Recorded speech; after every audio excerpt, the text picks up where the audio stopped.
ఇవాళ ముగ్గురు మంత్రులు తమ తమ బాధ్యతలను స్వీకరించారు. డిప్యూటీ సీఎంగా పవన్ కళ్యాణ్, హోంమంత్రిగా వంగలపూడి అనిత, ఆర్థిక శాఖ మంత్రిగా పయ్యావుల కేశవ్ బాధ్యతలు చేపట్టారు. విజయవాడలోని క్యాంపు కార్యాలయంలో పవన్ కళ్యాణ్, సచివాలయంలోని తమ తమ ఆఫీసుల్లో అనిత, పయ్యావుల బాధ్యతలు తీసుకున్నారు.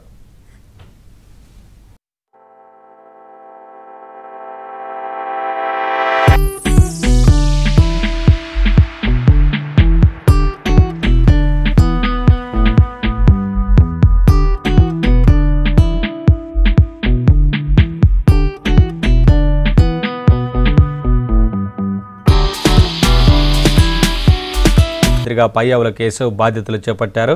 విజయవాడలోని క్యాంపు కార్యాలయంలో పవన్ కళ్యాణ్, సచివాలయంలోని తమ తమ ఆఫీసుల్లో అనిత, పయ్యావుల బాధ్యతలు తీసుకున్నారు.